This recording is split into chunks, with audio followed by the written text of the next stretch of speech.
یہ بات ایک ایسے دن کی ہے جسے اللہ کے نبی کی زندگی کا سب سے برا دن کہا جاتا ہے۔ اللہ کے نبی نے مکہ میں جب اسلام پھیلانا شروع کیا تو ہر کوئی آپ کے خلاف ہو گیا، لیکن دو ایسے لوگ تھے جنہوں نے آپ کا سب سے زیادہ ساتھ دیا،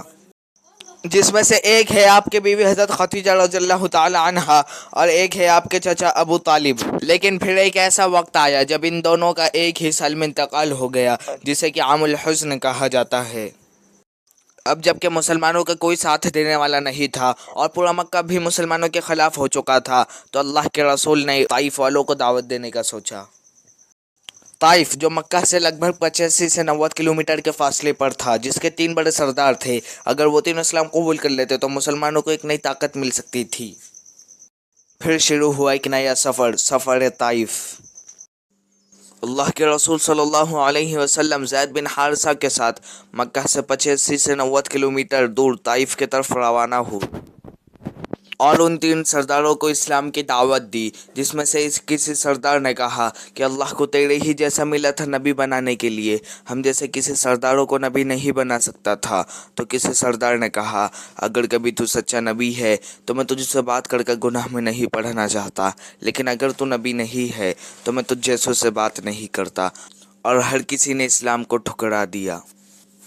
اور آپ کے پیچھے بچوں کو لگا دیا جو آپ کو پتھر مارتے، یہاں تک کہ آپ کے جوتے مبارک خون میں بھر گئے۔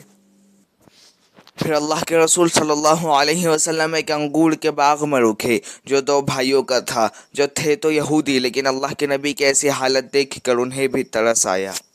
اور وہاں پر 2 فرشتے آئے جنہوں نے اللہ کے رسول سے کہا، اگر آپ چاہیں تو ہم طائف کو دونوں پہاڑوں کے بیچ کچل دے، پورا طائف چورا ہو جائے۔ اب جب کہ طائف والوں نے نہ صرف اسلام کو ٹھکرایا بلکہ اللہ کے رسول پر بھی اتنا ظلم کیا، آگے چل کر یہاں پر بھی ضرور اسلام پھیلے گا اور یہاں سے بھی ضرور ایسا کوئی آئے گا جو پوری دنیا میں اسلام پھیلائے گا۔ وہی شخص جنہوں نے محض 17 سال کی عمر میں سندھ کو فتح کیا، محمد بن قاسم۔ اب جب کہ مسلمانوں کا کوئی ساتھ دینے والا نہیں تھا، پورا مکہ بھی مسلمانوں کے خلاف تھا اور طائف والوں نے بھی اسلام کو ٹھکرا دیا اور مسلمان بھی بہت کمزور ہو چکے تھے، تو تب رسول اللہ صلی اللہ علیہ وسلم کی مدینے کے کچھ لوگوں سے ملاقات ہوئی جو مکہ حج کرنے کے لیے آئے تھے اور ان کو اسلام کی دعوت دی، تو انہوں نے اسلام قبول کر لیا اور پورے مدینے میں بھی اسلام پھیلایا۔ اب جہاں پر ایک طرف مدینہ جہاں پر ہر کوئی اسلام قبول کر رہا تھا، مسلمان ہو رہے تھے،